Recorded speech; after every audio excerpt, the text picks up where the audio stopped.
Let's say, for example, there may be a husband that's had an injury, and he has this sort of underlying fatigue, all right, and there are 3 kids at home and a spouse. Well, that fatigue again may be there all day, but let's say that the fatigue worsens as the day goes on, and now it's come dinner time, and the kids are actually coming home from school, right? And they haven't seen dad all day, and so what ends up happening is that kids come home and there's noise.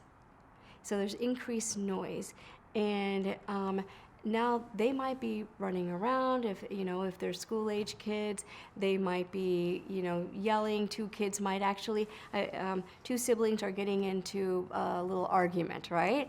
And that's mine. No, that's mine. Take it off. You can't wear my sweater, right? Or you can't play with my toy. And in sort of a healthier circumstance, maybe a parent might need to get in there and let the kids sort that out unless it starts to get escalated, and then that parent can say, all right, enough is enough, right? The parent may end up raising their voice a little bit, and if things really get escalated, maybe discipline. But now, literally within about a minute to 2 minutes, as they're going, that's my sweater, and it's 2 rooms over, because there's a heightened sense of hearing now. This person with the injury goes in there and starts yelling and screaming, right? So what do we do in a situation like that, right? Because now it's become a problem.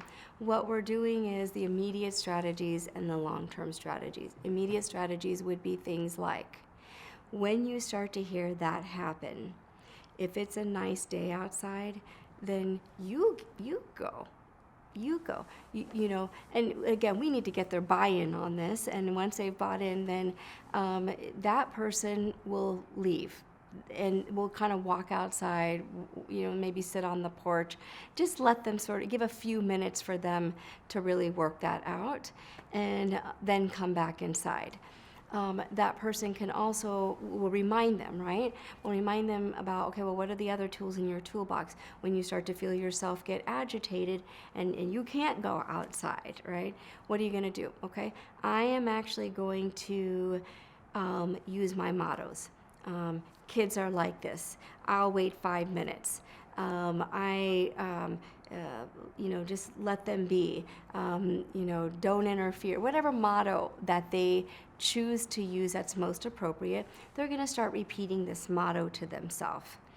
Some of the other things that, like we've had this one father do, he sometimes will actually, now he's learned to express himself to his wife. In the past, he would actually jump out of his chair, go in there, and yell and scream at the kids, who now have learned, I'm not going to go to dad for anything, and that upsets him, right? Because he doesn't have the relationship. So now what he's doing is, instead of getting up and jumping and screaming, he now says to his wife, I'm starting to get agitated. I'm starting to feel upset by this. I'm starting to feel this.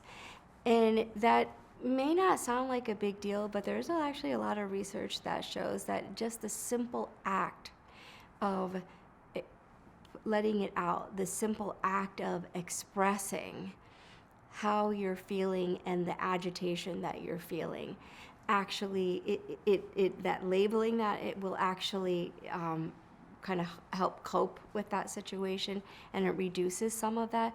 So it stops him, because then his wife, not only does it reduce his own agitation just by saying, I feel agitated, but also the wife says, okay, what do we need to do? Well, do you want to take some deep breaths? Do you want to go? Do you want to how about you relax? You relax for a little bit and let me take care of this one, right? Instead of you going in there, let me take care of it. Or put your headphones on, put your headphones on, listen to music, I got it. So that's a strategy he's been using, because she can be around to see if it gets too escalated. And once it de-escalates, he can take his headphones off, and now he has learned that he makes it through the noise. They've de-escalated, and now he gets to go in after the noise has calmed down and manage the situation, which now builds the kid's trust back in him. Because if mom goes in there every time, they're going to learn that dad isn't involved. So now that he's calm and he can go, you know, he couldn't manage it when their voices were up here, but when they're calm, he can go in and he can say, you know, I need you guys to, I'm going to give you 2 minutes to sort this out, and if it's not sorted out, the sweater's mine. You know, whatever, you know, he and his wife decide. So we're trying to make it an approach where they can work together as a team to figure out the immediate solution to that, and then also in the long term get him more involved so that he can instill discipline in them and regain his role as a father in that setting. So that's great.